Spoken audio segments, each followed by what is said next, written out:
Alright guys, welcome back. In this video here we're going to go ahead and finish up the floral on this tooling series pattern here that we're doing of this horse.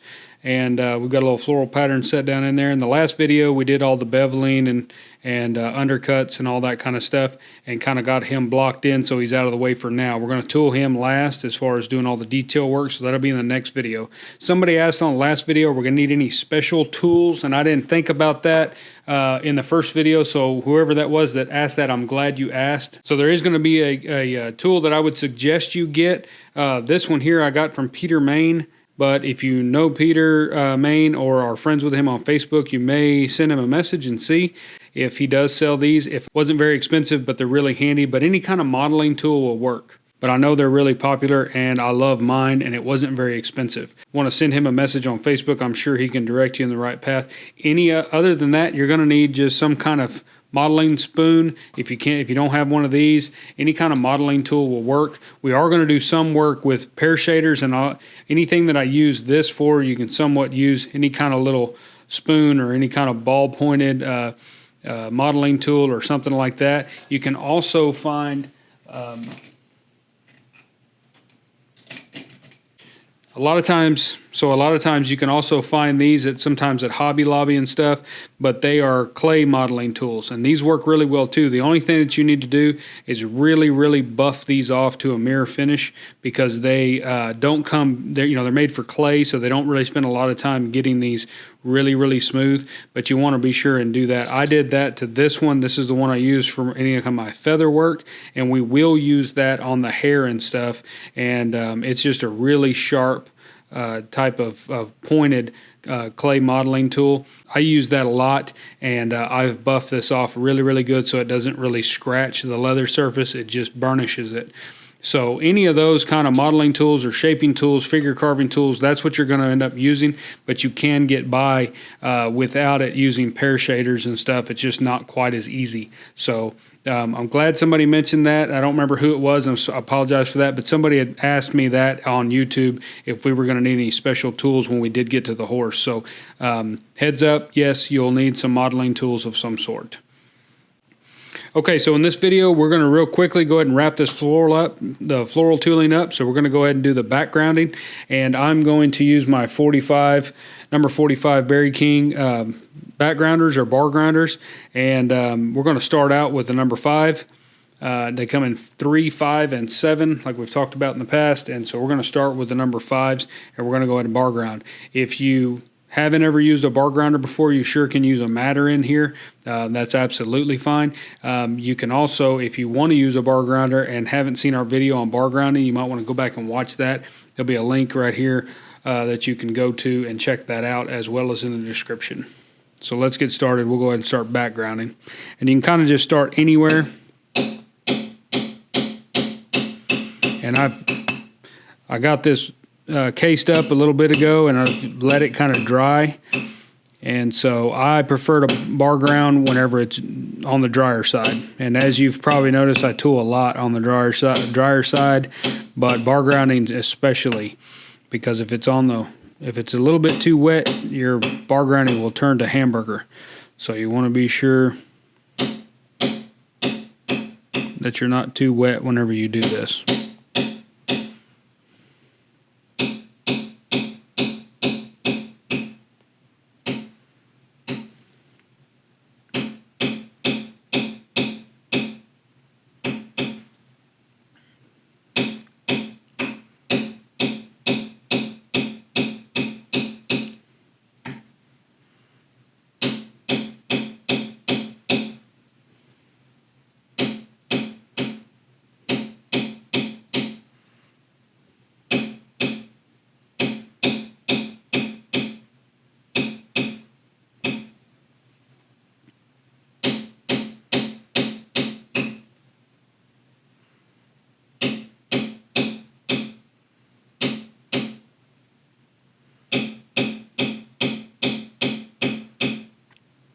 And when you're backgrounding around the horse, be sure that you're not taking part of him out. So there's a little spot right in here in the pattern, and that's actually a part of his cheek. So if you haven't carved that, go right now.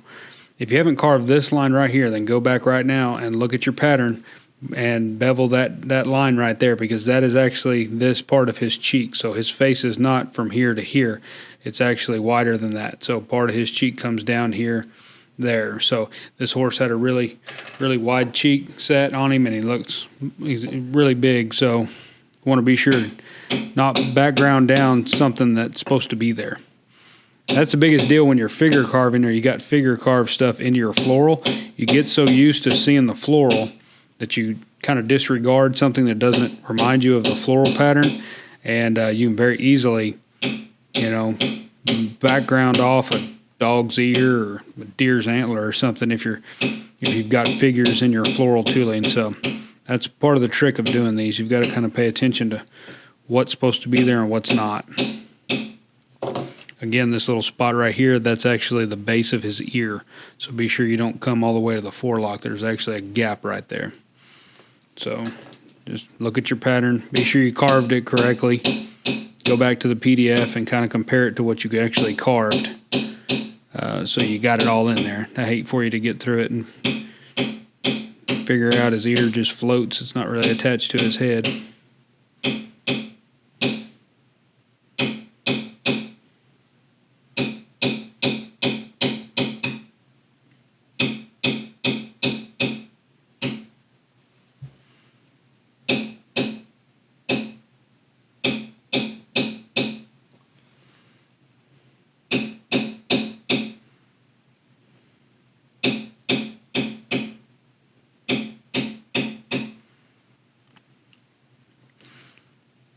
And right here is a little gap. There's a little gap right there between his ear and his pole.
Now, one of the things that we got to do in this is, because technically he's coming in behind all this, so technically we shouldn't background all of these little pieces because he's in behind there. But we're going to go ahead and background them because it's going to look funny if we don't. And so that's about as far as our realism is going to go. So we're going to go ahead and background all these little pieces because, I know he's back there, but we still don't want this part to stand out, and it will stand out if we don't background. Now the parts that we won't background will be like this little spot right here. We can pull that off and say that's part of him, but and maybe like this part here, these parts, like these little parts right here at first, we're not going to. Okay, we'll try it and we'll see. I just usually kind of do a kind of judgment call on that whenever I'm doing these. If it's a spot that it kind of looks funny not backgrounded, I'll go ahead and background it, because usually it looks worse not backgrounded than it would if you did. So you just got to kind of look at it and make your own judgment on that.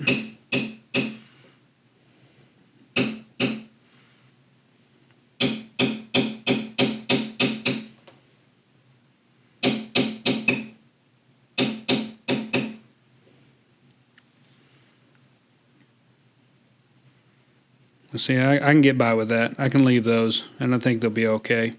But you make your judgment call. But you know, if we're looking at it from a realism standpoint, kind of look at this and say, well, dang, you know, where'd he go? It's just like his head floating. But that's technically, we're tooling a horse into a piece of leather.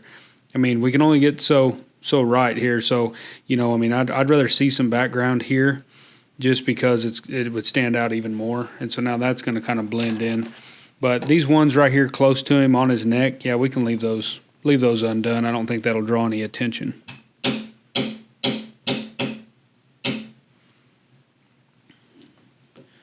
Same thing with these right here. I'd probably leave these. I'm going to do that one though. And this one. But I'll probably leave these here undone. I never feel real confident in making decisions on that, so I just kind of go by what I think at the moment, if it looks all right.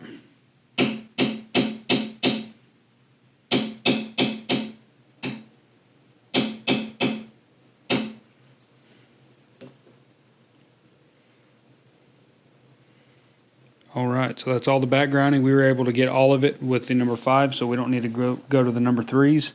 You sure can. If you couldn't get yours in there, the number 5 in there, didn't feel good about it, and you want to drop down to the 3, you sure can. And now we're going to go ahead and grab our pear shader and do all of our pear shading. This is a Barry King, one of his smaller pear shaders, and it is a thumbprint, so it's horizontal lined. And we're going to go ahead and pear shade all the vine work.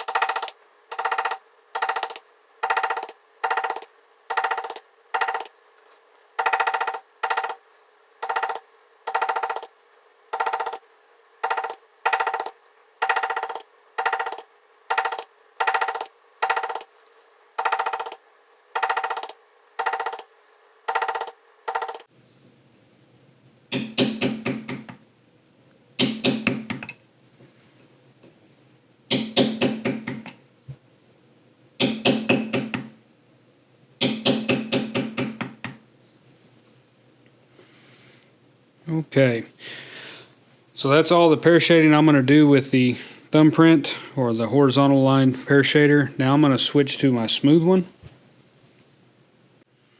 And so first off, I'm going to use this old Macmillan pear shader, and just to get these tips, and I'm going to kind of roll it out. So really hard right at first so that it gets a good burnish right there on the tip, and then I'm just going to roll it out to that scallop on the side. That's going to give it a lot of contrast right there. And so we'll do all of those like that.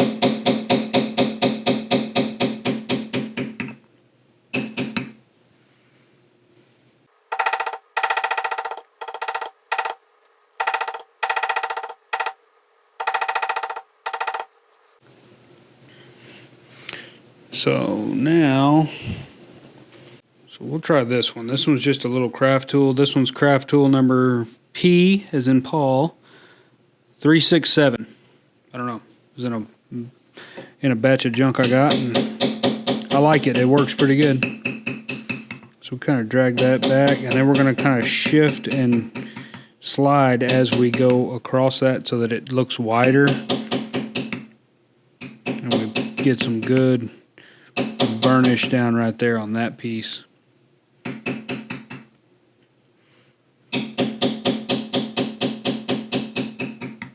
You're not limited on these pear shaders, guys, as far as how wide they are. Like, you can see how wide that one is, and then how wide of a burnished beat down area that I did right there. And the way I'm doing that is you can run these kind of sideways. See that? And that'll kind of get a bigger area, and then you can just kind of smooth and tap, kind of create a little bit of texture. And we'll be doing some of that on the horse's head as well whenever we get to it.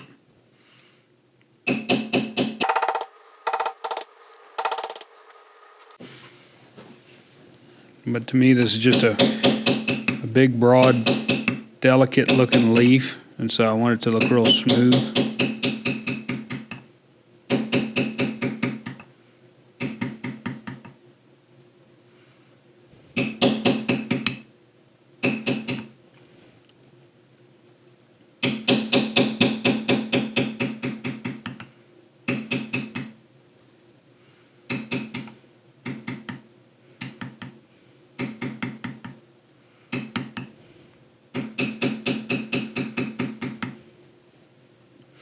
And kind of leave this heel right here in the middle there. Kind of accent that. We'll come back in there and put an undercut in there or something.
All right, so they're all pear shaded. So now we'll come in here and add our leaf liner to all of these leaves, and that'll camouflage a bunch of that. Add a bunch of depth to that as well.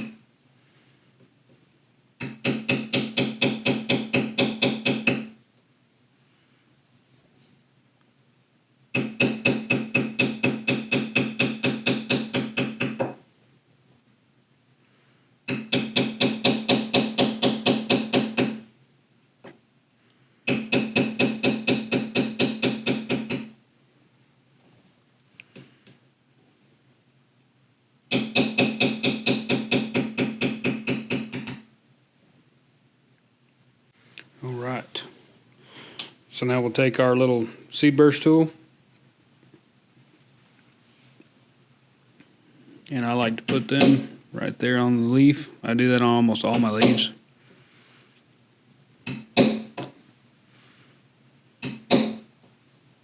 I just like how it looks.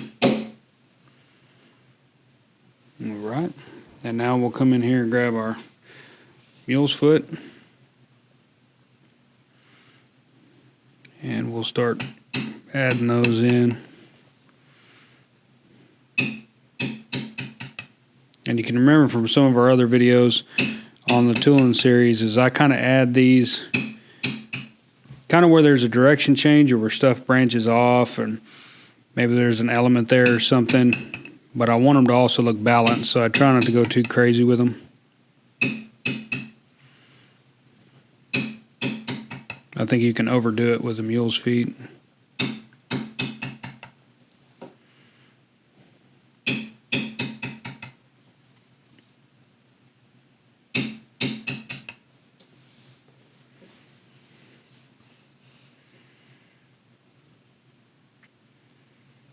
All right.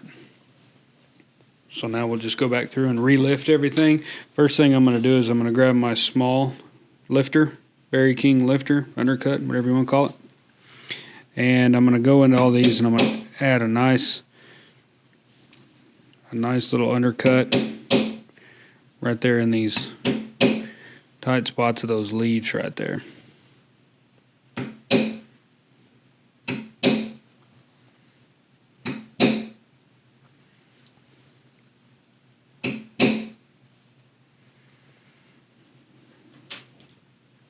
And now we'll grab our medium size lifter, Berry King lifter, and we're just going to do the same thing to the tips of these.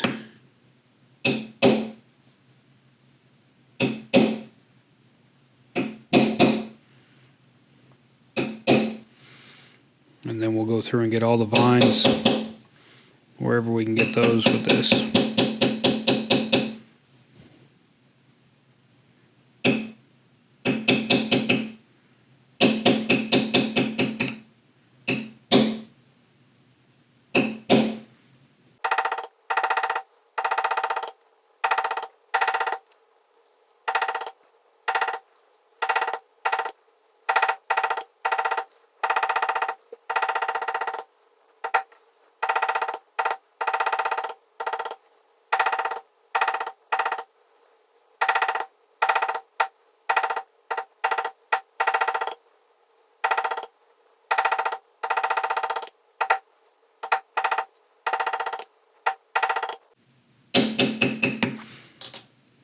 I forgot to put the seed burst in these little pods.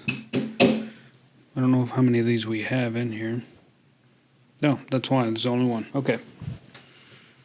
So we good. Oh, there's a spot I missed with a pear shader.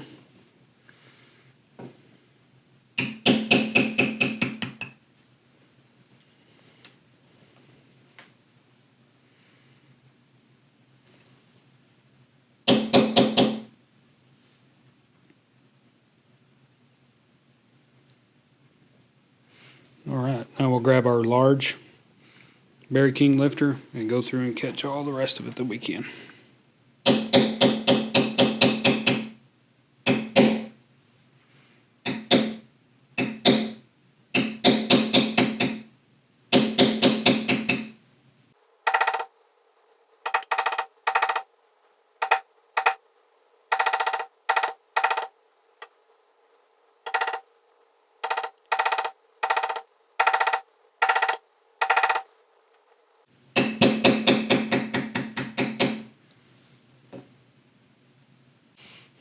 All right. Okay, guys, so that's pretty much all the floral. We're going to wait to do the decorative cut because we're going to have to do a lot of cutting on the hair and stuff on his mane. And so we're going to go ahead and save that for the very end, and then we'll kind of do all our little decorative cuts all over this floral pattern. But I wanted to get the floral done to a point to where now we can call it good. The last thing, the only thing it needs is decorative cuts. So now in the next video, we will start doing our figure carving on this horse. And so be ready for that. Like I said, the only thing you're going to need is some type of modeling tools. Tandy has a bunch of these. You can buy really cheap.